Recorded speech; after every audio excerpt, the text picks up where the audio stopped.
이거나 이렇다라는 얘기는 아니니까 여러분들이 나중에 목회 현장에 나가셔서 목회하실 때 이런 예배 준비 없이 하는 예배와 이렇게 준비하면서 하는 예배가 무엇이 다른가 한번 비교해 보시고 이렇게 준비하면서 하는 게 좋다라고 생각하시면 실천하시고 번거롭고 바쁜데 꼭 이렇게까지 해야 되는가 라는 회의심이 들 때는 안 하셔도 전혀 상관은 없습니다. 저는 가르치는 자로서 저는 해보니까 좋더라 라고 생각이 되기에 보여드리는 겁니다. 아시겠습니까? 아멘. 네.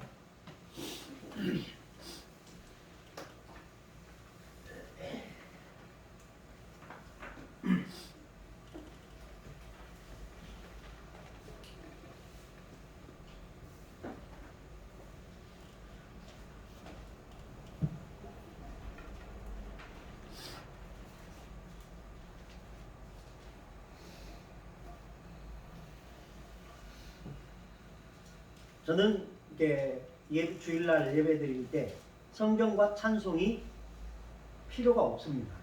이제 필요가 없다는 말은 펼치거나 읽을 순서는 없다라는 겁니다. 왜냐하면 이 예배북 하나에 모든 걸 담고 있기 때문에 그렇다라는 얘기입니다. 그래서 이 예배북에는 비전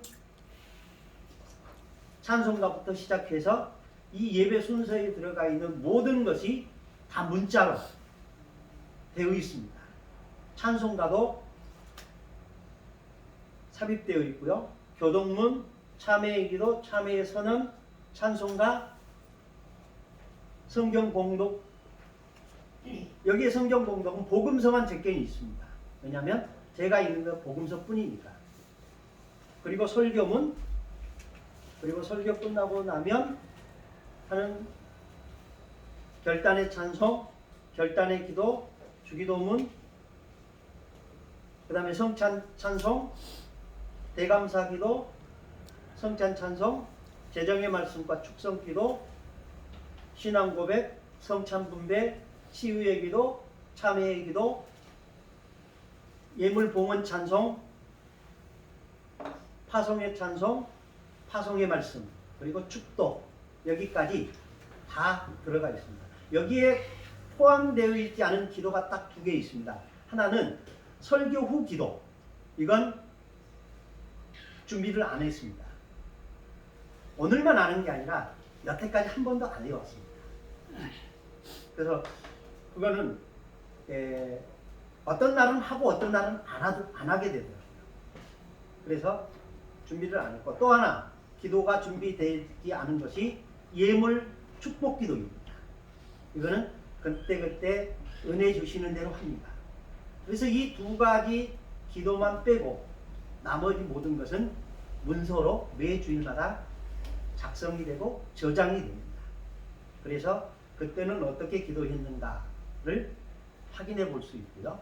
그리고 되돌아볼 수도 있게 됩니다. 그래서 예배 끝나고 나서 이 기도는 좀 바꿔야겠다라고 싶으면 나중에 기억나면 그걸 열어보고 다시 확인하고 수정하고 이러면서 지금까지 해오고 있습니다. 그러니까 여러분들도 이게 좋다라고 싶으면 그렇게 하시고요. 그렇지 않고 그냥 성경을 찾고 찬송을 찾는 게 좋다라고 싶으면 그렇게 하십시오.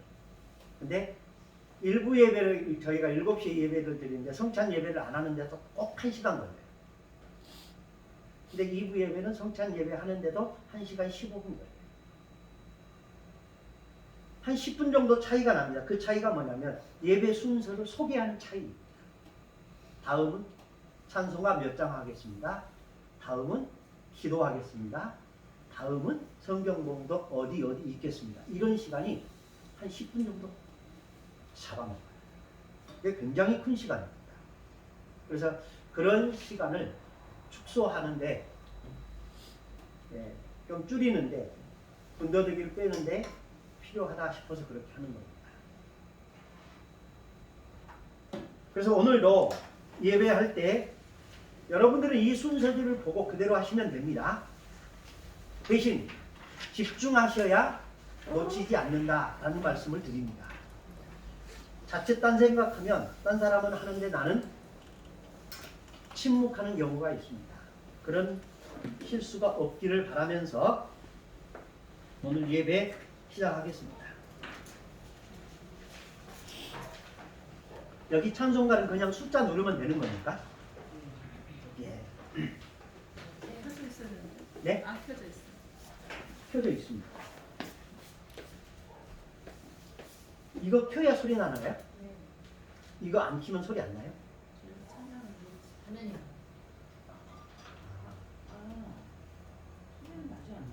소리는 나는데 그럼 그거 켜지 마십시오. 화면은 안 나. 화면 안 켜도 소리 나죠? 예. 그러면 켜지 마십시오. 아니 이게 소리 나요. 찬양은 찾아야 되잖아. 찬송 찾아야 되니까 우리가. 거기 순서지에 있잖아요. 여러분들 그거 보시고 하십시오. 저희는 OHP도 없고요. 아무것도 없습니다. 사람 보는데도 목사에게 집중하는데도 이렇게 시선이 갈리는데 저기까지 가면은 좀 그렇더라고요. 그래서 저희는 처음부터 아예 안 했습니다. 그럼 찬송 304장에서 한다던가 제가 끊어주시면 저희가 그렇죠. 가사를 못 보자. 예? 저희가 가사를 못 보자. 찬송가 있잖아요. 여러분 성경 찬송가에 찬송가 있잖아요. 그걸 보시라는 얘기예요. 저는 여기 가니까 가사가 있다. 요즘 교인들이 성경 찬송을 안 가지고 다니는 분들이 많아요. 왜냐하면 다 띄워주니까. 근데 어느 날 예배하는데 정전이 났어요. 찬송하다가 딱 끊기는 거예요.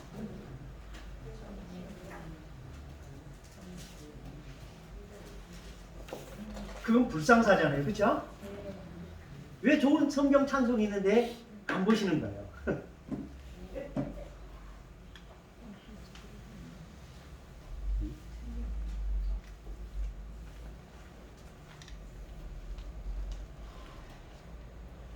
그 찬송가가 몇 장인지 모르겠어요. 600이 가장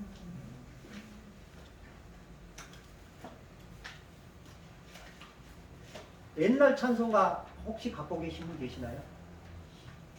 358장, 아니 365장.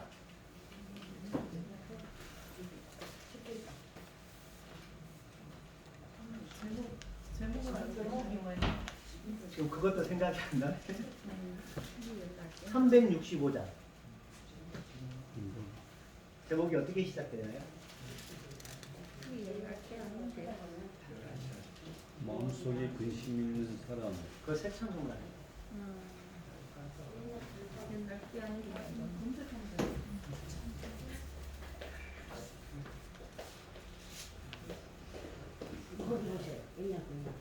지난번에 할 때는 제 딸을 데리고 와서 제가 편하게 했는데 지금 직장 다녀서 제가 그냥 왔습니다. 내일 주에 지신 십자. 예, 그 몇 장이에요? 지금은? 새 339장. 339장.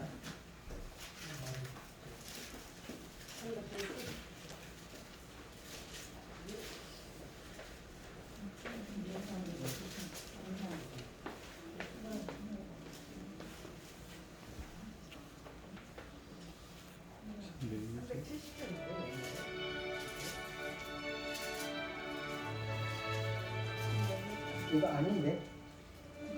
찬송가는 365장이에요. 좋은 찬송가 365장. 내 주에 지신 십자가 339장. 339장. 339요. 찬송가는 339. 내 주님 지신 십자가. 십자가. 구찬송가는 365장. 신찬송가 369장.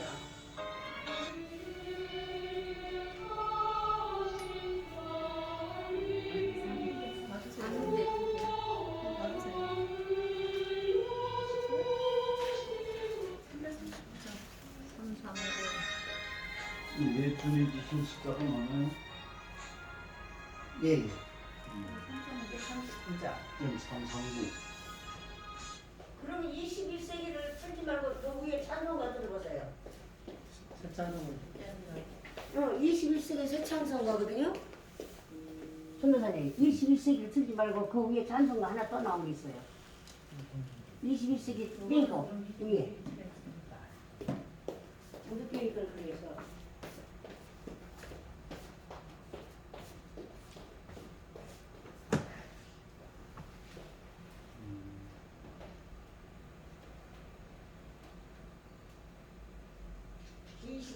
위에 찬송. 21세기 찬송인가요? 아 그게 아니라서 그 옆에 거예요. 그게 그 옆에 거 그냥 찬송가 맞죠?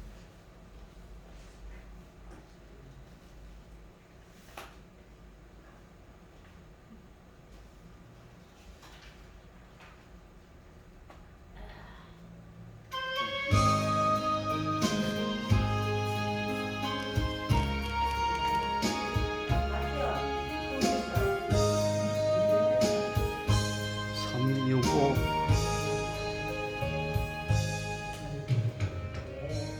예. 이제 삼성구. 시작해도 될 것 같습니다. 저기 새 찬송가는 365. 여러분들은 그 예배 순서지를 보고 찬송가를 찾아서 하시면 됩니다. 네. 369. 우리 다 함께 그 자리에서 일어나셔서 2020년 11월 3일 한국성경신학연구원 화요일 경건 예배를 하나님 앞에서 경건한 마음으로 예배하겠습니다.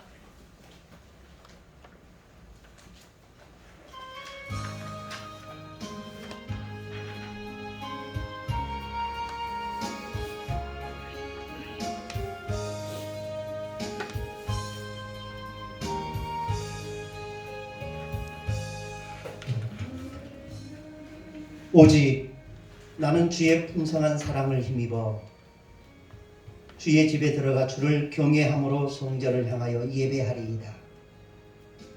주께 피하는 모든 사람은 다 기뻐하며 주의 보호로 말미암아 영원히 기뻐 외치고 주의 이름을 사랑하는 자들을 주를 즐거워하리이다.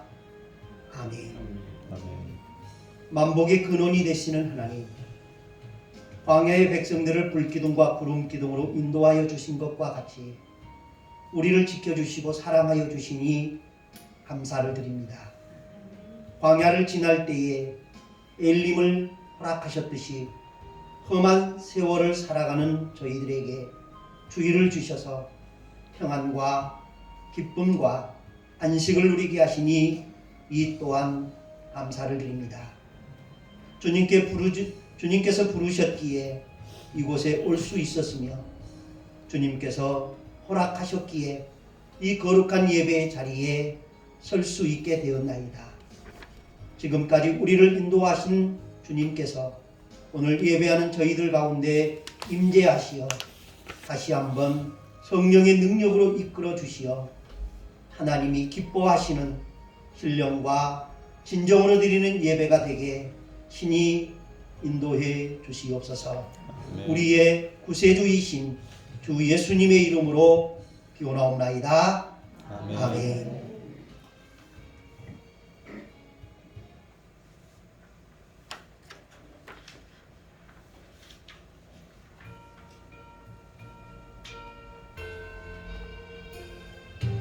이 천지가 만물 들어 복 주시는 주 여호와 전능 성부 성자 성령 찬송하고 찬송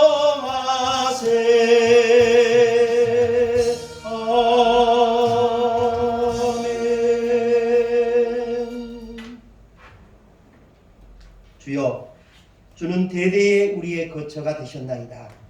하나님의 주이자 땅과 세계로 주께서 조성하시기 전 영원부터 영원까지 주는 하나님이시니이다. 주께서 사람을 티끌로 돌아가게 하시고 말씀하시기를 너희 인생들은 돌아가라 하셨사오니 저희 목전에는 10년이 지나간 어제 같으며 마음이 한순간 같을 뿐입니다. 아침에 주의 인자하심이 우리를 만족하게 하사 우리를 일생 동안 즐겁고 기쁘게 하소서. 우리를 괴롭게 하신 약수대로와 우리가 화를 당한 연수대로 우리를 기쁘게 하소서. 주께서 행하신 일을 주의 종들에게 나타내시며 주의 영광을 그들의 자손들에게 나타내소서. 우리 손이 행한 일을 우리에게 경고하게 하소서. 아멘. 아멘. 지난 한 주간 우리의 삶을 되돌아보면서 참회의 기도를 드리겠습니다. 하나님은 믿음으로 고백하는 모든 사람에게 죄 사함의 은총을 베푸십니다.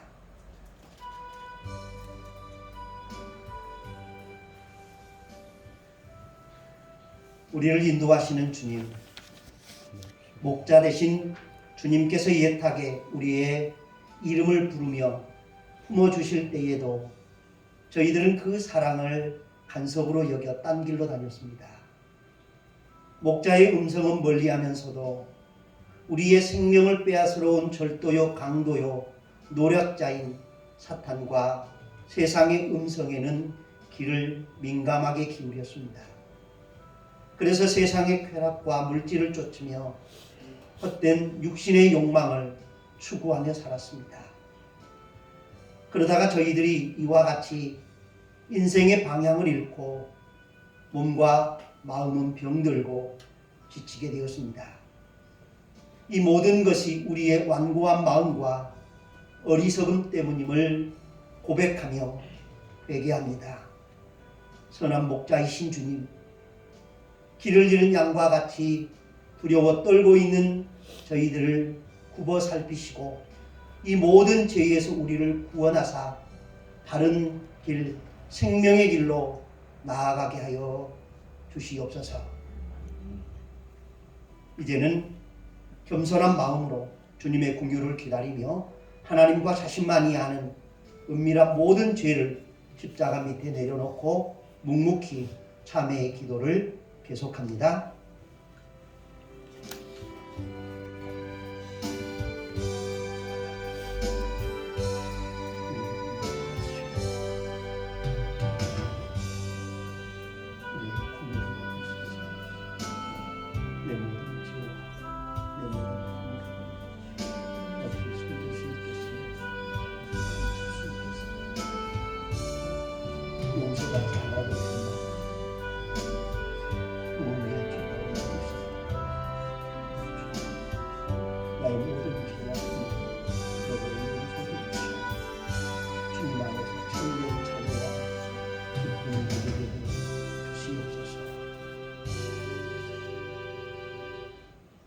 여호와께서 그의 앞으로 지나시며 선포하시되 여호와라 여호와라 자비롭고 은혜롭고 노하기를 더디하며 인자와 진실이 많은 하나님이라.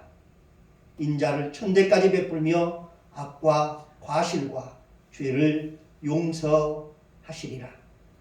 성부 성자 성령의 이름으로 회개한 여러분의 모든 죄가 사하여졌음을 선언합니다. 아멘. 우리가 믿습니다. 아멘.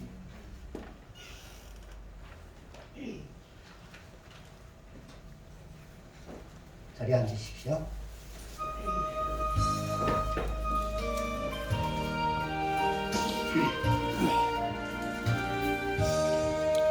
그신 하나님의 사랑으로 나는 경못하에 저 높고 높은 별을 넘어 이나고 낮은 땅 위에 죄범하여 헌구하려 그 아들 보내사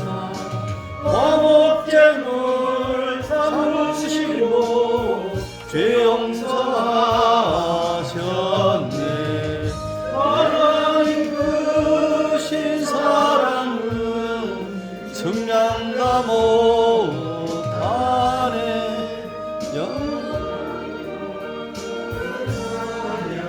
영하세 괴로운 시절 지나가고 땅 위에 영화세할 때 주 믿지 않던 영혼들은 큰 소리에 저울어도 주 믿는 성도들에게 큰 사랑 베푸사 우리의 죄 사했으니 은혜니 들까 하나님 크신 사랑을 청량나무 안에 영원히 변치 않는 사랑 성도여 찬양하세 하늘을 두루마리 삼고 바다를 먹물 삼아도 한없는 하나님의 사랑 다기로 갈 수 없겠네 하나님의 크신 사랑 그 어찌 닿을까 저 하늘로 비싸도 채우지 못하리 하나님 크신 사랑은 청량나무 안에 영원히 변치 않는 사랑 성도여 찬양하세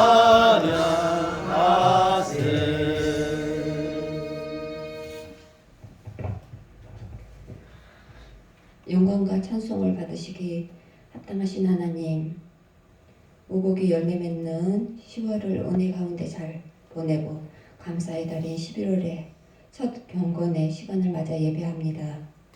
이 시간 우리 가운데 임재하셔서 우리의 예배를 받아주시고 은혜와 복을 풍성히 내려주시옵소서. 은혜를 베푸시는 주여, 아직도 코로나19로 인하여 전 세계가 홍역을 앓고 있습니다. 속히 코로나19로부터 자유로울 수 있도록 긍휼을 베풀어 주사 우리의 일상이 회복되도록 은혜 베풀어 주옵소서. 그리하여 11월에 감사와 기쁨 가운데 주어진 소명에 충실할 수 있게 은혜를 베풀어 주시옵소서. 은혜를 베푸시는 주여, 오늘도 우리를 변함없이 사랑하셔서 주님께서 세우신 김경래 목사님을 위하여 간구합니다. 말씀을 준비하실 때 주의 종에게 베풀어 주셨던 은혜를 말씀을 선포하시는 이 시간에 우리에게 베풀어 주사 하늘의 기쁨으로 충만하게 하옵소서. 우리의 예배를 통하여 거룩하신 하나님만이 영광을 받으시기 바라오며 우리의 구세주이신 예수님의 이름으로 기도드립니다. 아멘.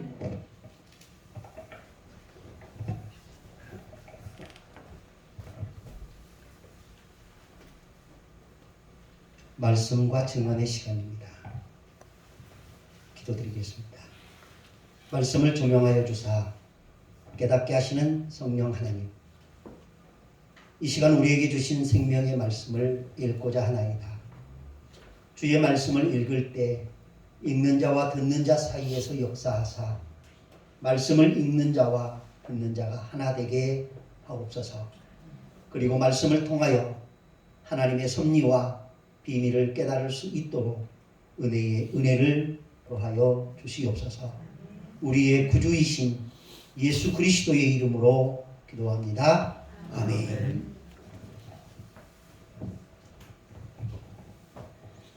모세가 모압 평지에서 느보산에 올라가 여리고 맞은편 비스가 꼭대기에 이르매 여호와께서 길르앗 온 땅을 단까지 보이시고 또 온 납달리와 에브라임과 므낫세의 땅과 서해까지의 유다 온 땅과 네겝과 종려나무의 성읍 여리고 골짜기 평지를 소알까지 보이시고 여호와께서 그에게 이르시되 이는 내가 사랑하는 아브라함과 이삭과 야곱에게 맹세하여 그의 후손에게 주리라 한 땅이라. 내가 내 눈으로 보게 하였거니와 너는 그리로 들어 건너가지 못하리라 하시매 이에 여호와의 종 모세가 여호와의 말씀대로 모압 땅에서 죽어 벳부올 맞은편 모압 땅에 있는 골짜기에 장사되었고 오늘까지 그의 묻힌 곳을 아는 자가 없느니라. 모세가 죽을 때 나이 120세였으나 그의 눈이 흐리지 아니하였고 기력이 쇠하지 아니하였더라. 이스라엘 자손이 모압 평지에서 모세를 위하여 애곡하는 기간이 끝나도록 모세를 위하여 30일을 애곡하니라.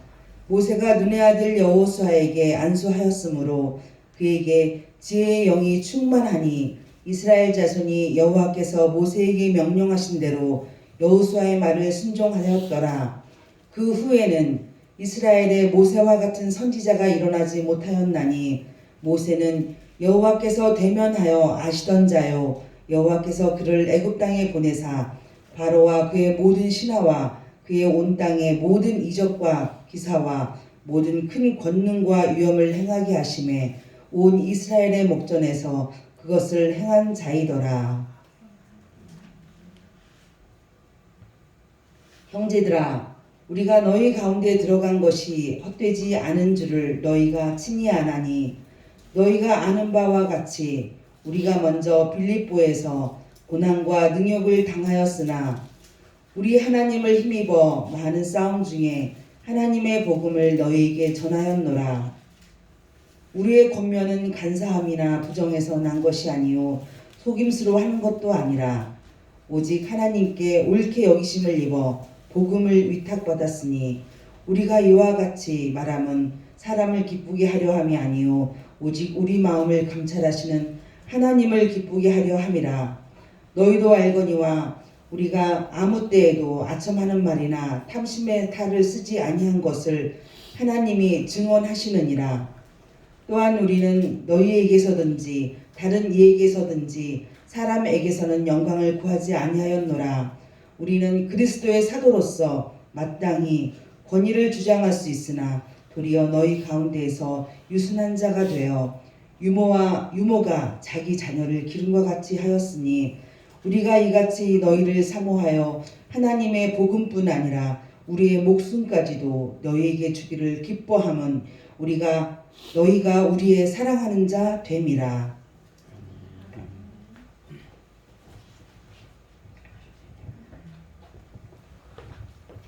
오늘 우리에게 주신 복음서 말씀 봉독하겠습니다. 마태복음 제22장 34절에서 46절의 말씀입니다. 함께 그 자리에서 일어나셔서 주의 말씀을 받으시기 바랍니다. 예수께서 사두개인들로 대답할 수 없게 하셨다 함을 바리새인들이 듣고 모였는데 그 중에 한 율법사가 예수를 시험하여 묻되 선생님 율법 중에서 어느 계명이 크니이까? 예수께서 이르시되 내 마음을 다하고 목숨을 다하고 뜻을 다하여 주 너의 하나님을 사랑하라 하셨으니 이것이 크고 첫째 되는 계명이요 둘째도 그와 같으니 내 이웃을 내 자신과 같이 사랑하라 하셨으니 이 두 계명이 온 율법과 선지자의 강령이니라. 바리새인들이 모였을 때에 예수께서 그들에게 물으시되 너희는 그리스도에 대하여 어떻게 생각하느냐? 누구의 자손이냐? 대답하되 다윗의 자손이니이다. 이르시되 그러면 다윗이 성령에 감동되어 어찌 그리스도를 주라 칭하여 말하되 주께서 내 주께 이르시되 내가 내 원수를 내 발 아래에 둘 때까지 내 우편에 앉아 있으라 하셨도다 하였느냐? 다윗이 그리스도를 주라 칭하였은즉 어찌 그의 자손이 되겠느냐 하시니 한마디도 능히 대답하는 자가 없고 그날부터 감히 그에게 묻는 자도 없더라. 아멘. 이 말씀은 하나님의 말씀입니다. 하나님께 감사드립니다. 앉으십시오. 영원히 찬양을 받으시기 합당하신 우리 하나님, 오순절 후 22번째 주일이자 11월의 첫 번째 경건회를 맞이하여 오늘 우리에게 주신 생명의 말씀들을 함께 읽었습니다. 이제 해석되어 선포되기를 사모하는 마음으로 기다리오니 말씀을 통하여 은혜 주시고 깨닫게 하시고 깨달은 바를 실천하기 위해 결단하는 은혜 또한 있게 하옵소서.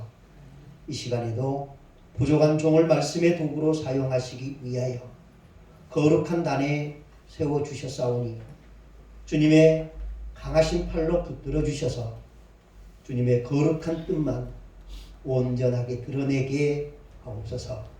우리의 구주이신 예수님의 이름으로 이 기도를 드립니다. 아멘. 할렐루야. 아멘. 은혜의 주님께서 오늘도 여러분과 함께 하시기를 주님의 이름으로 축복합니다. 아멘. 무엇을 사랑해야 하는가, 이 제목으로 함께 말씀을 나누겠습니다. 고대 유대 사회엔 세 개의 유명한 정파가 있었습니다. 하나는 사두개파요, 다른 하나는 바리새파, 그리고 에세네파였습니다. 거기다 하나 더 하자면 열심당이 있었습니다. 근데 예수님과 많이 분쟁하고 경론을 하고 때로는 다툼이 있었던 두 개의 정파가 있는데 사도파와 바리새파입니다. 사두개파는 다윗과 솔로몬 시대의 제사장이었던 사독의 후예로서 거기에서 유래된 것인데 부귀한 귀족과 예루살렘의 권력자들과 그리고 예루살렘 성전의 제사장들로 주축이 된 그런 보수 권력 집단이었습니다. 이른바 전통적인 부호 세력으로 자기들의 이권을 지키기 위한 보수 세력이라고 할 수 있습니다. 그래서 그들은 정치적으로나 종교적으로 영향력이 강했고 사내들의 공회의 대다수를 그들이 차지하고 있었습니다. 이들은 모세 오경만 성경으로 인정했고 부활과 천사와 영과 같은 초자연적인 현상이나 요소들은 모두 믿지 않았습니다. 그래서 부활을 말씀하신 예수님과 다툼이 있었습니다. 이에 반하여 바리새파는 수공업으로 부를 축적한 중산 계급층의 사람들이었습니다. 그래서 정치적으로나 종교적으로는 소수파였습니다. 그러나 율법에 대해서는 그 누구보다도 엄격하게 지켰고 성경으로 돌아가자라는 운동을 펼치면서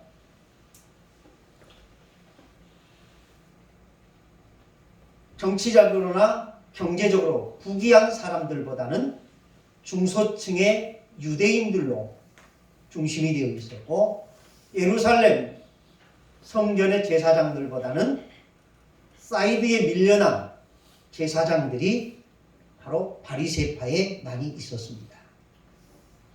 그러다 보니 이들은 성전 중심보다는 회당 중심으로 활동했고 그래서 회당에서 가르치기를 좋아하셨던 예수님과 자주 부딪히고 논쟁도 벌였습니다. 그렇다고 해서 바리새파 사람들이 모두 다 예수님에 대해서 적대적인 것은 아니었습니다. 중생에 대해서 한밤중에 물으러 왔던 니고데모, 예수님이 죽으시고 난 후에 예수님의 시체를 거두어 장례를 치루었던 아리마대 사람 요셉, 이 사람들이 바리새파 사람들이었습니다. 그리고 우리가 잘 아는 처음에는 교회를 핍박하고 대적했으나 후에는 이방인의 사도가 되어 복음을 전했던 바울 역시 바리새파 사람 중에 하나였습니다. 하루는 이 바리새파 사람들이 예수님을 찾아와서 어떻게 하면 예수님을 올무에 걸리게 할까 하는 아주 나쁜 마음으로 와서 묻습니다. 선생님, 우리는 선생님이 진실한 분이시며 진리에 따라 하나님의 도를 가르치는 것으로 알고 있습니다. 그리고 사람을 겉모습으로 판단하지 않기 때문에 사람에 의하여 좌우되는 분도 아니신 줄 압니다. 그러니 말씀해 주십시오. 선생님의 의견에는 어떻습니까? 저희가 가이사에게 세금을 바쳐야 합니까? 바치지 말아야 합니까? 그때 예수님께서 그들의 악한 속셈을 아시고 이렇게 말씀하십니다. 이 위선자들아, 왜 너희가 나를 시험하느냐? 세금으로 내는 돈을 내게 보이라. 그래서 그들이 데나리온 하나를 예수님께 가져다 드립니다. 그때 예수님이 그들에게 묻습니다. 이 동전에 새겨져 있는 얼굴과 그림 누구의 것이냐? 그들이 대답합니다. 가이사의 것입니다. 그때 주님이 유명한 말씀을 하십니다. 가이사의 것은 가이사에게, 하나님의 것은 하나님께 바치라. 그래서 그들이 예수님께 반박을 할 수 없었습니다. 그리고 그들이 예수님을 남겨두고 떠났습니다. 이렇게 해서 바리새파 사람들이 예수님께 당했다라는 소식이 사두개파 사람들에게 들렸습니다. 사두개파 사람들은 부활이 없다고 믿는 사람들이었습니다. 그들이 와서 이렇게 물었습니다. 선생님, 모세는 남자가 자식이 없이 죽게 되면 그 동생이 형수와 결혼하여 형을 위하여 자식을 낳아 주어야 한다고 말했습니다. 그런데 우리 가운데 7 형제가 있었습니다. 첫째가 결혼해서 살다가 자식이 없었기 때문에 그 동생이 형수를 맡게 됐습니다. 그런데 둘째도 셋째도 계속해서 7째도 다 똑같이 자식 없이 죽었습니다. 그리고 마침내 그 여자도 죽었습니다. 이 7사람이 모두 그 여자와 결혼했는데, 그렇다면 부활 때에 이 여자는 7 형제 가운데 누구의 아내가 되겠습니까? 그때 예수님이 이렇게 말씀하십니다. 너희가 성경도 모르고 하나님의 능력도 모르기 때문에 잘못 생각하고 있다. 부활 때에는 사람들이 시집도 장가도 가지 않는다. 그들은 하늘에 있는 천사들처럼 될 것이다.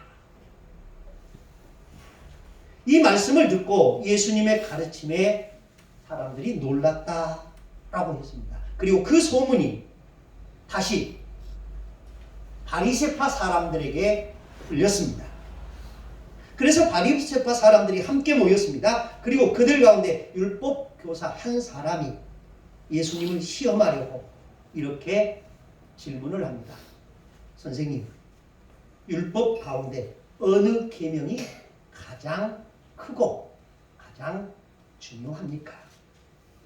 그때 예수님이 이렇게 대답하셨습니다. 내 마음을 다하고 내 생명을 다하고 내 뜻을 다하여 주 너의 하나님을 사랑하라. 이것이 가장 중요하고 으뜸되는 계명이다. 그리고 둘째도 이와 같다. 내 이웃을 내 몸처럼 사랑하여라. 모든 율법과 예언자들의 말씀이 이 2 계명에서 나온 것이다. 주님은 이 말씀에서 우리가 무엇을 사랑해야 하는가에 대해서 간략하지만 아주 분명한 메시지를 주셨습니다. 이 세상에서 가장 많이 불려지는 노래의 주제가 있다면 그것은 사랑일 겁니다. 이 세상에 쓰여진 시의 주제가 있다면 그 역시 사랑일 겁니다. 그리고 이 세상에서 가장 많이 사용되는 언어도 동서고금을 막론하고 사랑이 아닐까 싶습니다. 사랑이 노래로 불러지고 시로 읊어지고 입술로 표현된다고 해서 사랑이 이루어지는 것은 아닙니다. 그래서 사랑은 제일 쉽게 말할 수 있으면서도 가장 어렵게 이루어가야 하는 것, 그것이 바로 사랑입니다. 성경에는 사랑이라는 단어가 약 558 구절에 약 660번 정도 기록이 되어 있습니다. 구원이라는 단어는 580여 회, 복이라는 단어는 570여 회가 기록된 반면에 사랑이라는 단어는 약 660번 정도 기록되었다. 라는 것을 보면 성경이 사랑을 얼마나 중시하는가를 미루어 짐작할 수 있습니다. 성경 66권 가운데 사랑이라는 단어가 한 번도 기록되지 않은 성경이 약 6권 정도 됩니다. 그 가운데 민수기에도 사랑이라는 단어가 단 한 번도 없습니다. 민수기 22장에 보면 발람이라는 선지자에 대한 이야기가 나옵니다. 그는 메소포타미아에 사는 이방 선지자입니다. 우리가 생각하는 엘리야나 엘리사, 이사야 같은 선지자는 결코 아닙니다. 이방인 선지자입니다. 이스라엘 백성이 애굽에서 탈출한 후에 광야를 지났습니다. 그리고 이제 요단강 맞은편에 있는 여리고에 입성하려고 준비하는 그때였습니다. 가나안에 거주하고 있던 나라들과 전쟁을 앞둔 일촉즉발의 상황. 그래서 애굽에서 나온 이들은 시간이 갈수록 다른 민족과 다른 부족에게는 경계의 대상이 될 만큼 위협적인 존재가 되었습니다. 그때 모압 발락이 발람이라는 당시 유명한 선지자에게 돈으로 그를 매수합니다. 그러면서 히브리인들을 저주하라. 이에 발람은 하나님께서 너는 그들과 함께 가지도 말고 그 백성을 저주하지도 말라라는 명령을 듣습니다. 그래서 처음에는 하나님의 명령에 순종하여 가지 않습니다. 그러다가 발락이 더 많은 돈과 더 높은 고관들을 보내어 그를 유혹하자 그가 그 탐욕에 넘어지고 맙니다. 그래서 이스라엘을 저주하려 하다가 말 못하는 나귀의 입을 열어 말씀하시는 하나님의 음성을 듣고서야 멈춥니다. 베드로 사도는 이 발람이라는 선지자에 대하여 뭐라고 평가하느냐? 베드로후서 2장 15절에 이렇게 말합니다. 불의의 삭슬 사랑하다가 타락한 선지자. 따라서 하십시오. 불의의 삭슬 사랑하다가 타락한 선지자. 사람은 누구나 자기가 사랑하는 것을 따라가게 되어 있습니다. 돈을 사랑하는 사람은 돈을 따라가고요. 명예를 사랑하는 사람은 명예를 따라가고요. 쾌락을 사랑하는 사람은 육체를 따라가게 되어 있습니다. 발람은 돈을 사랑하였기에 돈을 따라가다가 하나님의 말씀을 거스려 파멸에 이르게 되었습니다. 바울은 말세의 특징을 이렇게 말합니다. 사람들이 자기를 사랑하며 돈을 사랑하며 쾌락 사랑하기를 하나님 사랑하기보다 더한다. 그러면서 이렇게 말합니다. 경건의 모양은 있으나 경건의 능력은 멀리하는 자들이다.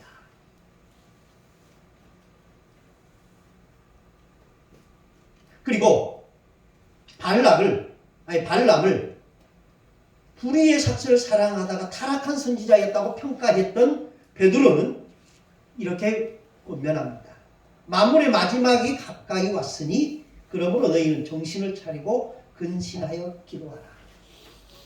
무엇보다도 뜨겁게 서로 사랑할지니 사랑은 허다한 죄를 덮습니다. 사랑은 선택입니다. 무엇을 사랑해야 하는가? 또 무엇을 사랑하는가? 이것이 매일매일 쌓여서 우리의 삶이 되고 우리의 인생이 됩니다. 그렇다면 우리는 무엇을 사랑하고 누구를 사랑해야 할까? 주님은 우리에게 이렇게 말씀하십니다. 첫째, 너희는 하나님을 사랑해야 한다. 주님은 말씀하십니다. 내 마음을 다하고 내 생명을 다하고 내 뜻을 다하여 주 너의 하나님을 사랑하라. 이것이 가장 중요하고 으뜸이 되는 계명이다.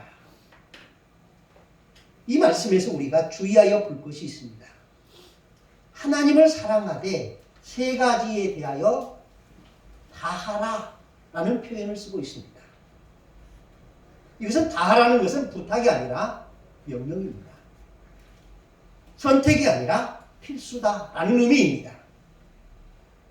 여기서 다하라 라는 말은 최선을 다하라 라는 겁니다. 적당히 혹은 대충 이런 의미가 아닙니다.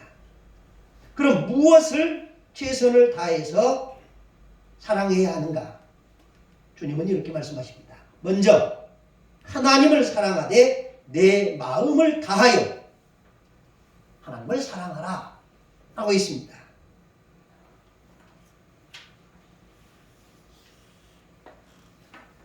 한 가지 물어보겠습니다.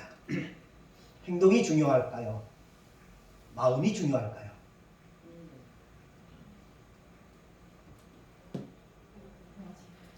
해묵은 논쟁거리가 하나 있습니다. 닭이 먼저일까? 달걀이 먼저일까? 이것과 같은 연장선에 있는 질문이라 해도 딱히 할 말은 없습니다. 그러나 주님은 이렇게 말씀하십니다. 행동도 중요하지만 마음이 더 중요하다라고요. 왜냐하면 마음에 담지 못한 행동은 주님은 그 당시에 너무 많은 사람들로부터 보았습니다. 예수님은 당신과 함께 동시대를 살았던 특정 부류 사람들을 향하여 화 있을진저 외식하는 사람들아 라고 하면서 특정 부류 사람 두 부류를 지목했습니다. 서기관들과 바리새인들이요.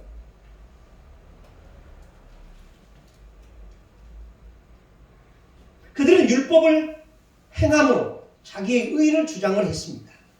그렇지만 마음까지는 담지 않았습니다.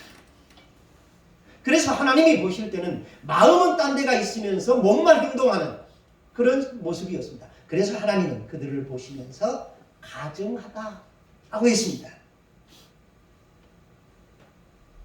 행동으로 가인은 땅의 소산으로 하나님께 예물을 드렸습니다. 그렇지만 하나님의 그의 제사를 받지 않았습니다. 왜 그랬을까? 아마도 마음이 담기지 않았을까 하고 생각해 봅니다. 반면에 두 렙돈의 헌금을 드렸던 과부, 누가 봐도 그것은 초라하기 그지없는 예물이었습니다. 그런데 주님은 말씀하십니다. 다른 모든 사람보다 많이 넣었다라고 평가했습니다. 무엇 때문이겠습니까? 마음이었습니다. 죄 많다고 손가락질 받던 여인이 옥합을 깨뜨려 향유를 부었을 때 사람들은 그 귀한 것을 왜 허비하느냐라고 책망했습니다. 그런데 주님은 말씀하십니다. 가만두어라. 그는 나의 장례를 위하여 준비한 것이다 하면서 이렇게 말씀하십니다. 온 천하 어디서든지 이 복음이 전파되는 곳에서는 이 여자가 행한 일도 말하여 그를 기억하리라. 무엇 때문이겠습니까? 예수님을 위하는 마음, 그것이었습니다.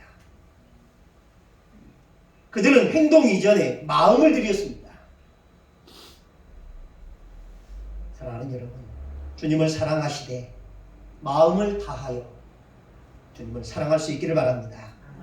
두 번째 말씀하십니다. 내 생명을 다하여 너의 하나님을 사랑하라.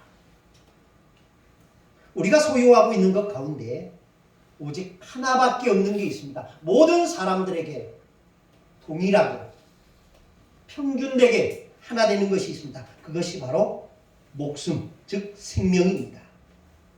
어떤 사람은 평생 집 한 채 없이 살아가는 사람도 있고요. 어떤 사람은 그 집으로 평생 보물처럼 여기면서 살아가는 사람도 있고, 또 어떤 사람은 수십 채, 수백 채를 가지면서 놀이하는 사람도 있습니다. 어떤 사람은 평생 자동차, 자가용 하나를 기쁘게 생각하며 살아가는 사람도 있는가 하면 어떤 사람은 수십 대의 차를 굴리면서 살아가는 사람도 있습니다. 그러나 이 땅의 모든 사람들은 딱 하나 주어진 것, 부자나 가난한 자나 높은 자나 낮은 자나 명예 있는 자나 명예 없는 자나 똑같이 하나밖에 없는 것, 그것이 바로 생명입니다. 부자라고 생명이 두 개 있는 것도 아니고 가난한 자라고 해서 반밖에 있는 것도 아닙니다. 목숨은 모두에게 하나입니다. 그래서 가장 소중하다라고 얘기합니다. 그래서 목숨을 누구에게 바치느냐? 그것은 가장 가치 있는 상대에게, 가장 사랑하는 사람을 위해서 바치는 겁니다. 그래서 주님은 말씀하십니다. 너희의 목숨은 누구를 위해 쓰겠느냐? 하나님을 위하여 쓰라 라고 말입니다. 그만큼 하나님을 사랑하는데 최선을 다해야 한다라는 의미입니다. 주님을 사랑하시되 여러분의 인생을 걸고 주님을 사랑하는 여러분이 되시기를 주님의 이름으로 축복합니다. 세 번째, 다하라고 하는 것은 뜻을 다하여 하나님을 사랑하라 라고 하셨습니다. 우리가 뜻을 다하여 하나님을 사랑하기 위해서는 먼저 하나님의 뜻이 어디에 있는지를 알아야 합니다. 사사기에는 똑같은 구절이 두 번 반복되는 말씀이 있습니다. 이겁니다. 그때에 이스라엘의 왕이 없었으므로 사람마다 각기 소견에 오른 대로 행하였더라. 17장 6절과 21장 25절에 이 말씀이 반복되어 있습니다. 여기서 주의하여 살펴볼 것이 자기 소견에 오른 대로 행하였다라는 말입니다. 하나님의 뜻보다는 자기의 의지나 자기의 생각이 우선이었다라는 겁니다. 구약시대의 성경을 보면 하나님께 제사하는 방법, 하나님께 제사를 드릴 때 쓰이는 제물, 하나님께 제사를 드리는 장소, 그리고 그 장소인 성막에서 쓰는 도구나 그리고 성전에서 쓰이는 도구, 그리고 그 성막과 성전에서 일하는 제사장들이 입는 옷과 그들이 사용하는 모든 것은, 그들이 만들고 싶은 대로 만든 것은 하나도 없었습니다. 다 하나님이 보여주신 것이고 다 하나님이 말씀하신 것이었습니다. 이 말을 뒤집어 보면 하나님이 원하시는 예배는 하나님이 원하시는 장소에서 하나님이 세우신 사람에 의해 하나님이 원하는 방법으로 하나님이 원하는 제물로 드려야 한다라는 것이었습니다.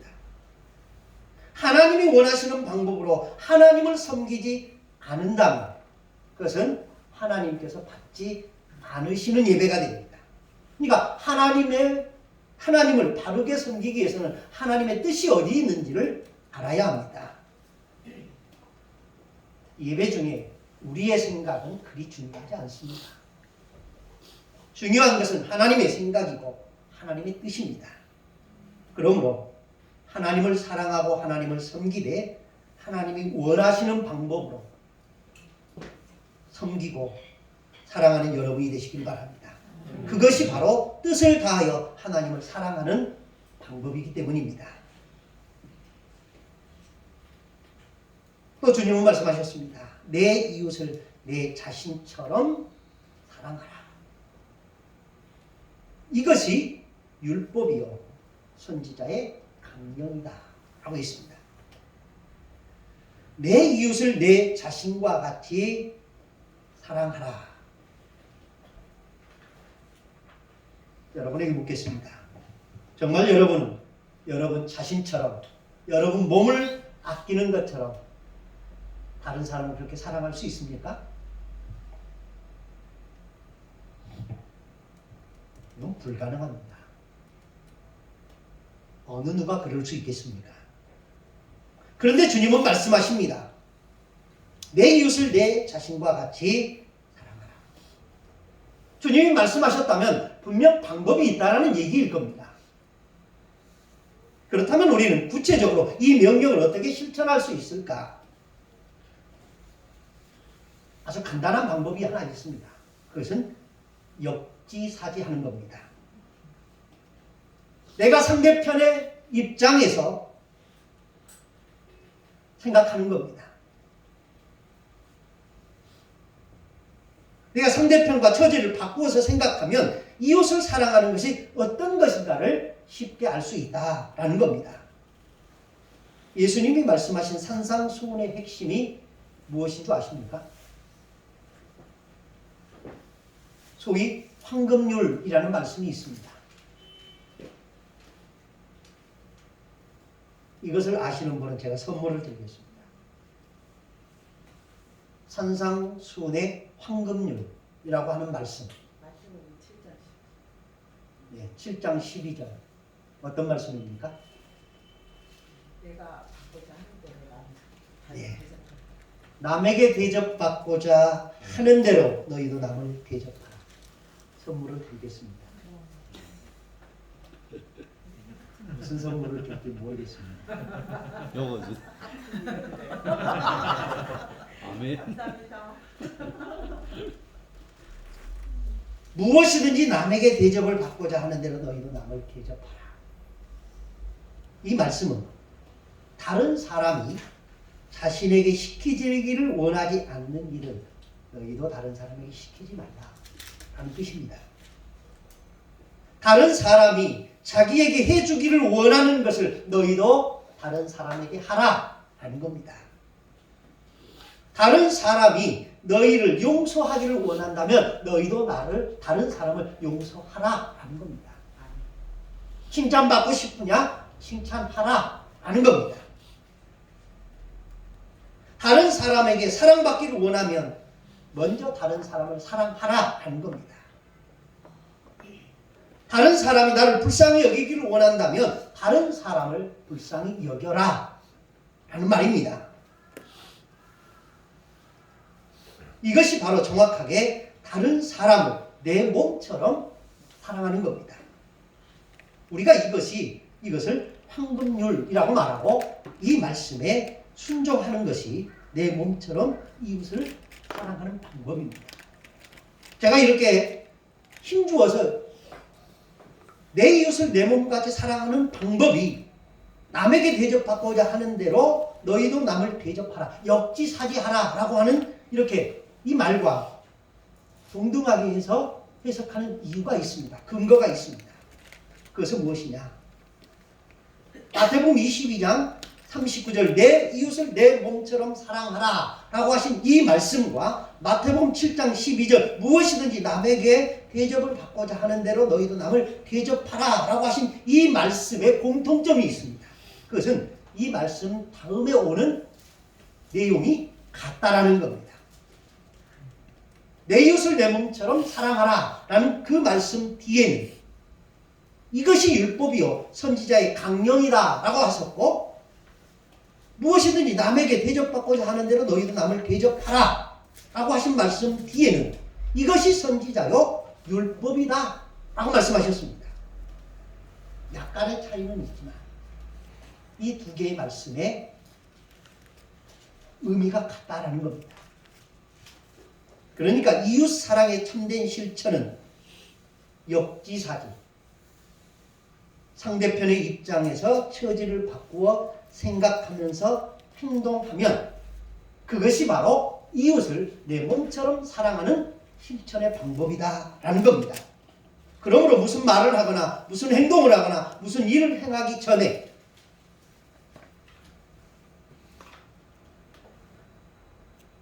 다른 사람은 어떻게 생각할까를 생각하고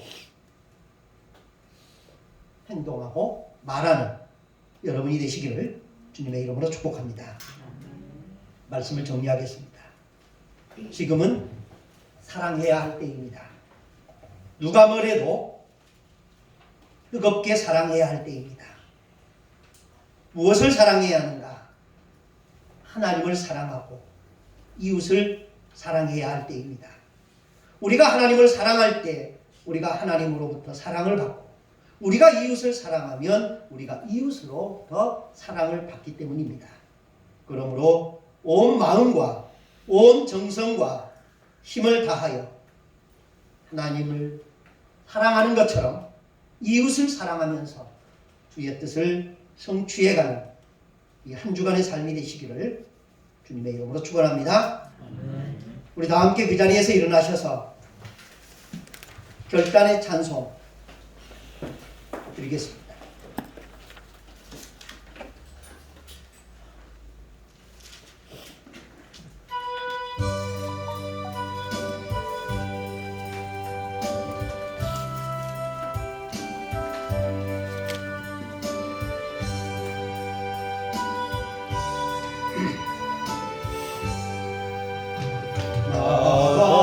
같은 죄인 살리신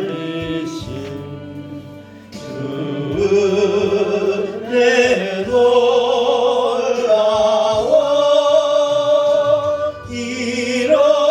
잃었던 생명 찾았고 광명을 얻었네.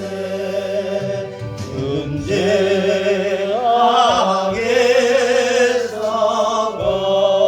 건지시 주은 내 고마워 나 처음 믿는 그 시간 귀하고 귀하다 이제껏 내가 산 것도 주님의 은혜라 또 나를 잡고 향해 인도해 주시니 어디서 우리 영원히 주님의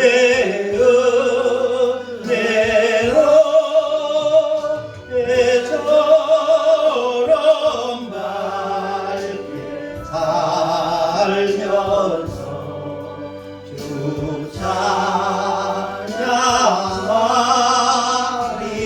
찬양하리라. 주님 오늘 우리에게 주신 말씀 부여잡고 이 한 주간 사랑하며 살기를 결단하며 함께 기도하겠습니다. 사랑하는 하나님,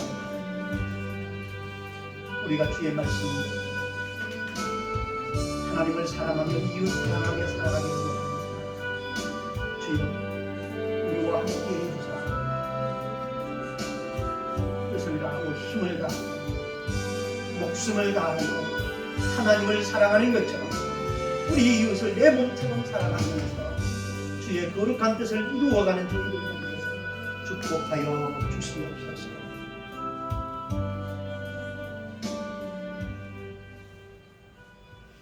영원히 찬양을 받으시기 합당하신 하나님, 오늘 거룩한 예배의 자리로 초대해 주시고 복된 말씀으로 우리의 영혼을 채워주시니 감사합니다.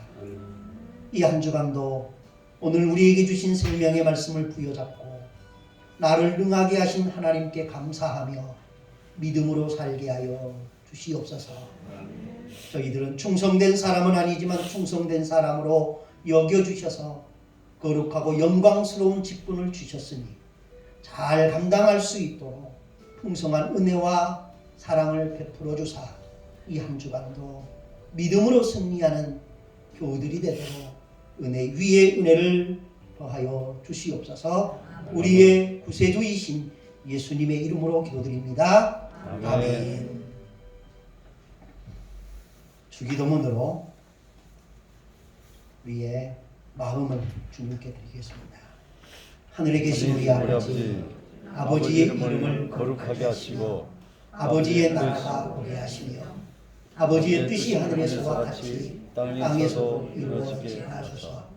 오늘 우리에게 일용할 양식을 주시고 우리가 우리에게 잘못한 사람을 용서하여 준 것 같이 우리 죄를 용서하여 주시고 우리를 시험에 빠지지 않게 하시고 악에서 구하소서.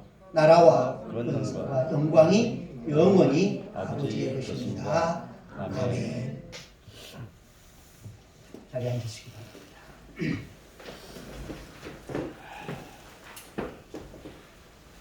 이제는 성례와 성만찬 예정입니다.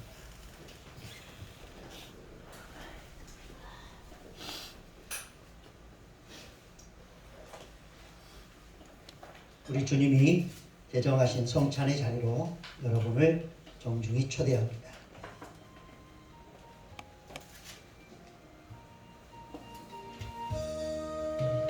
내 맘과 정성을 다하여서 주 너의 하나님을 사랑하라. 내 몸을 아끼고 사랑하듯 형제와 이웃을 사랑하라. 주께서 우리를 명하시니 그 명령 따라서 살아가리.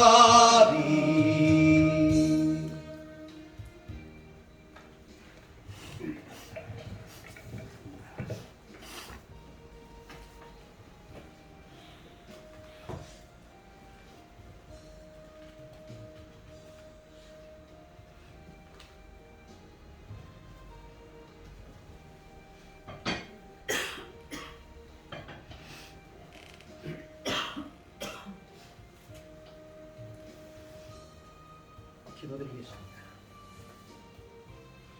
구원의 대속을 이루신 우리 아버지, 죄 가운데 죽었던 우리를 불쌍히 여기사 구원하시려고 독생자를 아낌없이 내어주시고 십자가 위에서 피 흘려 죽게 하심으로 희생하셨습니다. 그리고 주께서 다시 오실 때까지 그 십자가의 죽으심과 부활의 영광을 계속하여 기념하라고 명령하셨기에 우리가 이렇게 모였나이다. 비옵나니 이 거룩한 잔치에 친히 임재하셔서 우리가 떡과 잔을 받을 때 거룩한 변화가 있게 하사 지금도 살아계신 주님을 배우는 귀한 은총을 허락하여 주옵소서. 그리고 이 시간 우리가 새로운 소명으로 거듭나게 하옵소서. 원하시어 원하시어 예정하신 모든 자들을 동서남북에서 불러모으사 주님의 교회를 부흥케 하시고 함께 기뻐하며 주의 재림을 소망하며 살게 하소서. 마라나타 주 예수여 오시옵소서. 아멘. 아멘. 성찬 찬송 나의 사랑 나의 생명. 반주하시겠어요?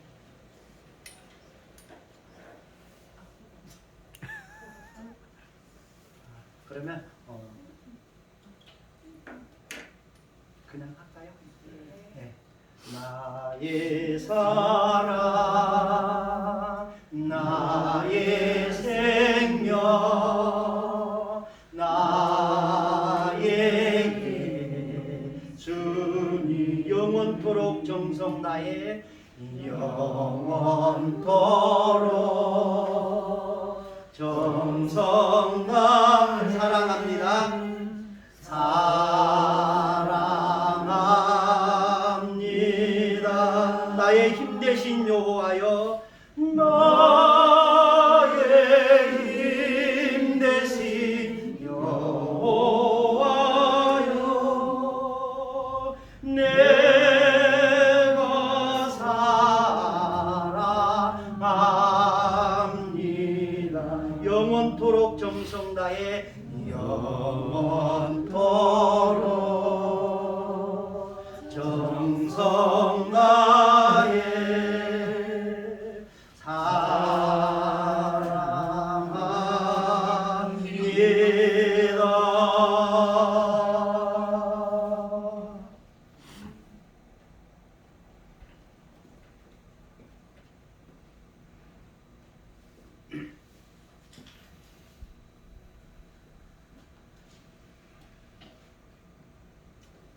6월절 전날 주님은 마가 요한의 집 다락에서 제자들과 함께 이 땅에서의 마지막 저녁을 잡수셨습니다. 그때 앞에 있는 빵을 들어 이렇게 찢어서 제자들에게 주시며 말씀하셨습니다. 받아 먹으라. 이것은 너희를 위하여 주는 내 몸이니라.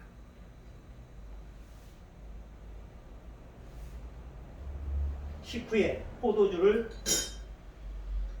제자들이 보는 앞에서 따랐습니다. 그리고 말씀하셨습니다. 받아 마시라. 이 잔은 내 피로 세운 새 언약이다. 너희가 이를 행하여 먹고 마실 때마다 나를 기억하여 기념하라. 기도드리겠습니다. 주여, 비옵나니 이 떡과 이 포도주의 영으로 임하소서. 그리하여 이 떡과 이 포도주에 참여하는 자마다 주님과 하나가 되고 주님 안에서 우리 또한 하나 되게 하소서. 그리고 이 떡과 잔을 대할 때마다 자기 자신을 살피고 주님의 죽으심과 부활의 복된 소식을 주님이 다시 오시는 그날까지 전하게 하옵소서. 주 예수님의 이름으로 기도하나이다. 아멘.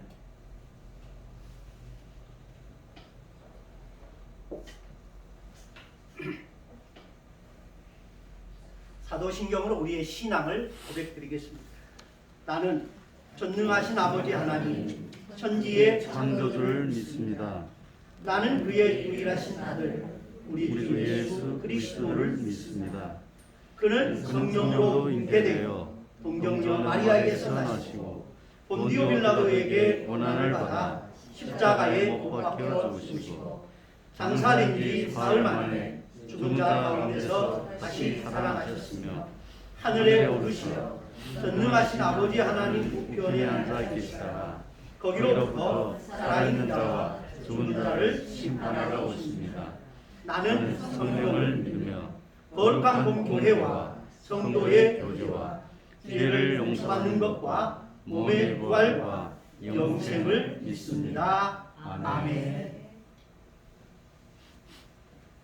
이제 주님이 마련하신 성찬의 자리로 한 분씩 나오셔서 참여하시기 바랍니다. 이쪽부터 나오시기 바랍니다.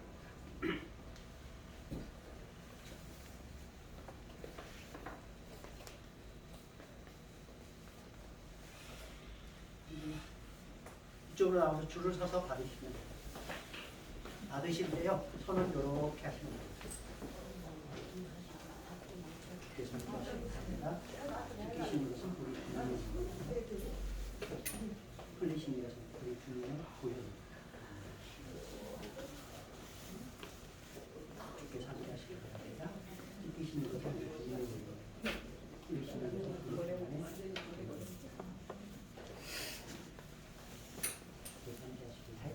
흘리시는 것은 우리 주님의 보혈이요, 흘리시는 것은 우리 주님의 보혈입니다. 이렇게 상기하시기 바랍니다. 흘리시는 것은 우리 주님의 보혈이요, 흘리시는 것은 우리 주님의 보혈입니다. 이렇게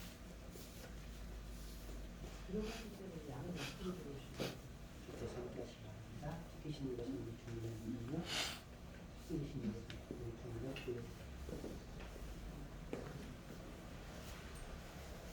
보혈입니다. 흘리시는 것은 우리 주님의 보혈입니다. 흘리시는 것은 우리 주님의 보혈입니다. 주께 상기하시기 바랍니다. 흘리시는 것은 우리 주님의 보혈이요, 흘리시는 것은 우리 주님의 보혈입니다. 주께 상기하시기 바랍니다. 흘리시는 것은 우리 주님의 보혈이요, 흘리시는 것은 우리 주님의 보혈입니다. 주께 상기하시기 바랍니다. 흘리시는 것은 우리 주님의 보혈이요, 흘리시는 것은 우리 주님의 보혈입니다. 주께 상기하시기 바랍니다. 흘리시는 것은 우리 주님의 보혈이요, 흘리시는 것은 우리 주님의 보혈입니다.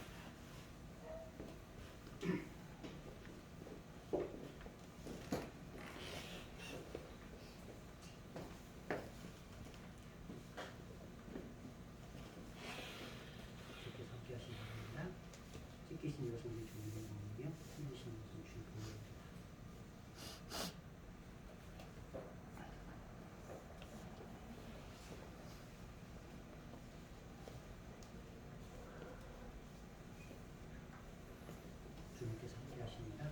깨끗이신 것은 우리 주님이며 흘리신 것은 주님의 보혈입니다.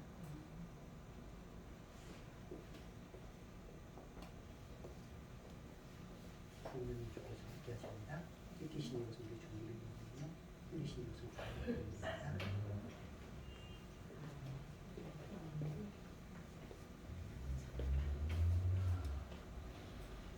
성령님 주가 함께 하십니다. 깨끗이신 것은 우리 주님이며 흘리신 것은 주님의 보혈입니다.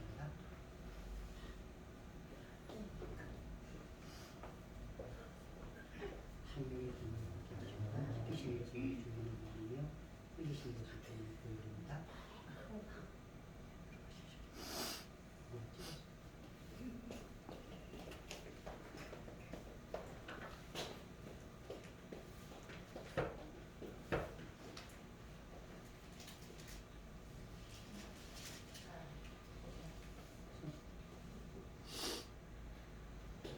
정강의 주님이 함께 하십니다. 깨끗이신 것은 주님의 몸이며 흘리신 것은 주님의 보혈입니다.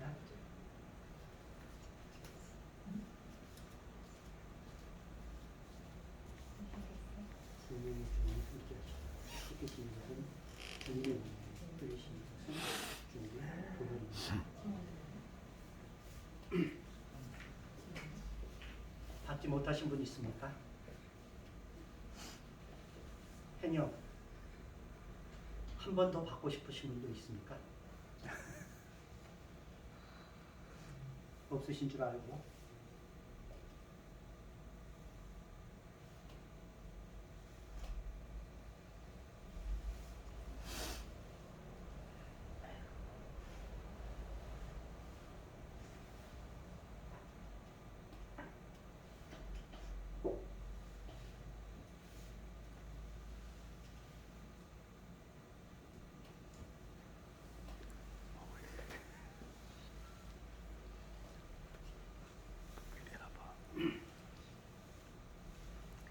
혹시 빵 아끼지 말고 빨리빨리 드십시오. 먹으라 말 안 해서.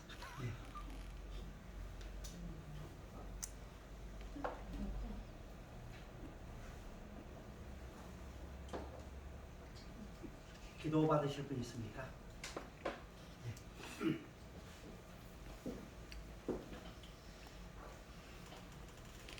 어디가?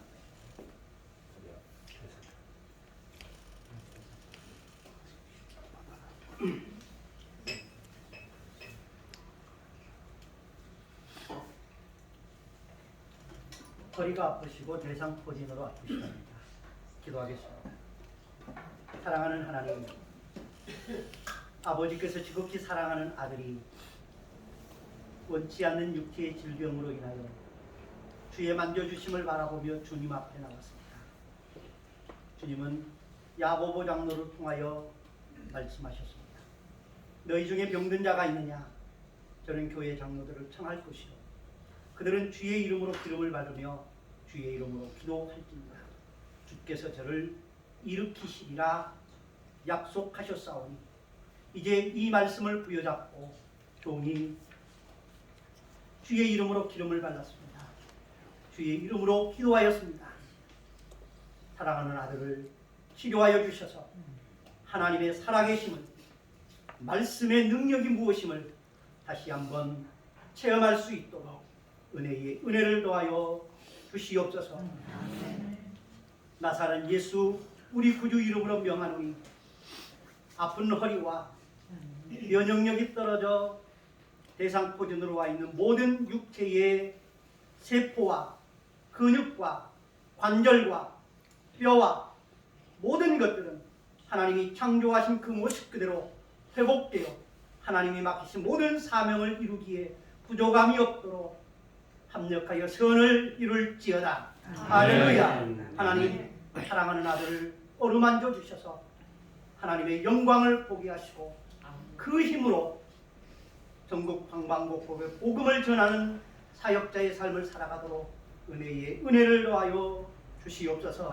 우리의 주님이신 예수님의 이름으로 축복하며 기도합니다. 아멘.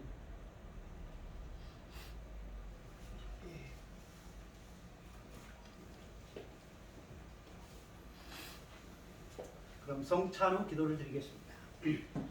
사랑의 하나님, 주께서 성만찬을 제정하시고 우리로 하여금 주님의 고난당하심과 부활하심을 기억하게 하셨습니다.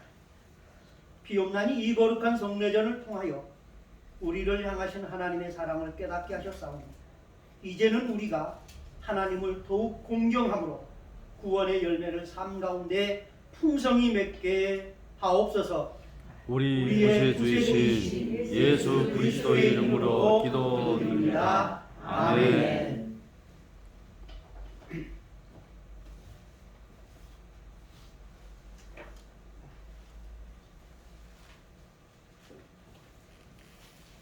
헌신과 파송의 시간입니다.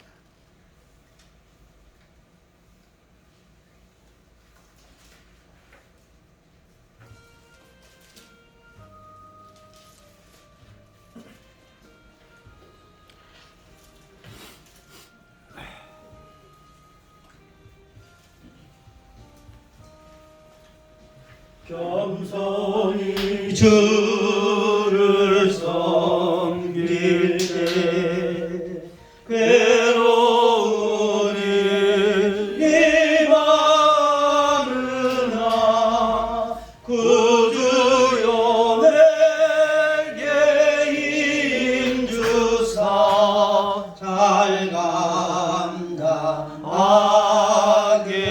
하소서.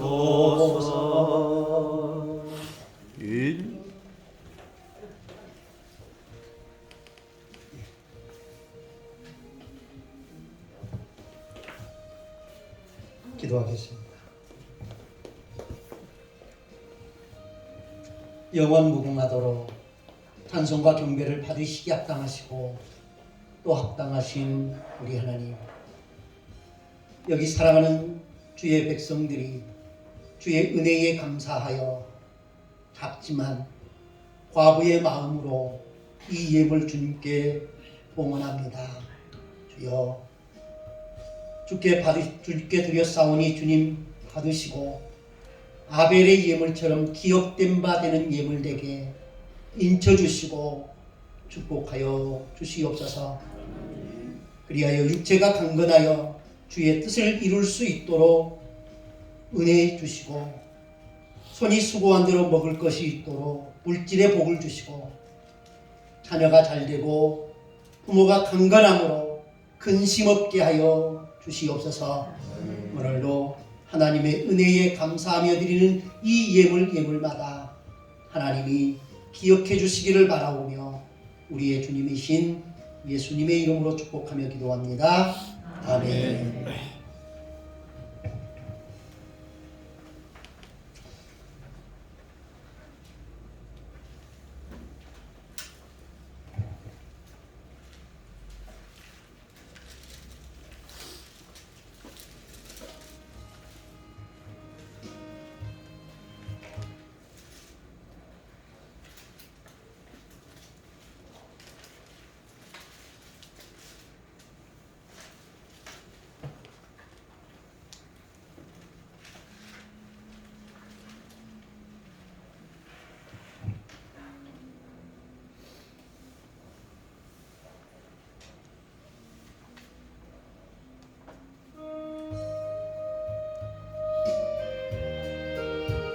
그 자리에서 일어나셔서 파송의 찬송 드립니다. 하나님의 은혜로 있을 데 없는 자 왜 구속하여 주는지 난 알 수 없도다. 내가 믿고 또 의지함은 내 모든 영광 하시는 주님 늘 보여 주실 것을 나는 확실히 아네. 주 언제 강림하실지 오밤에 홍낮에 또 주님 만날 그곳도 난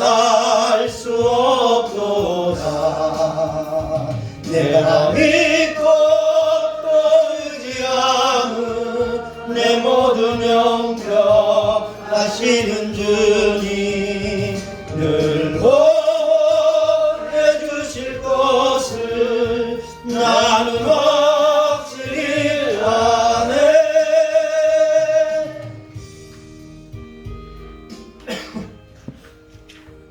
평화 가운데 세상으로 나아가십시오. 용기를 가지고 선한 주님의 말씀을 부여잡고 누구에게도 악을 악으로 갚지 말고 마음이 약한 자들에게는 용기를 주고 연약한 자들에게는 힘이 되고 고통과 슬픔 가운데 있는 자들을 도우며 모든 사람을 나보다 나은 자로 알아 존경하고 성령이 주시는 능력 가운데 기쁨으로 주님을 사랑하며 섬기십시오. 아멘. 얼마나 때마다 항상 우리와 동행하여 주옵소서. 주의 종들을 통하여 축복한 대로 복을 주시겠다고 약속하신 하나님, 이 시간 종이 손을 들어 축복하옵나니 이 예배에 참여한 성도들에게 하늘의 신령한 복과 땅의 기름진 복으로 충만하게 하시고 영혼이 잘된 같이 범사가 잘되고 육체와 영혼이 강건하여 하나님께는 영광이요 교회에는 충성된 일꾼들이 되게 하여 주시옵소서. 아멘. 여호와는 너희에게 복을 주시고 너희를 지키시기를 원하며 여호와는 그의 얼굴을 너희에게 비추사 은혜 베푸시기를 원하며 여호와는 그 얼굴을 내게로 향하여 드사 평강 주시기를 원하노라. 아멘. 아멘. 예, 이상으로 경건 예배 마치겠습니다. 자리에 앉으시기 바랍니다.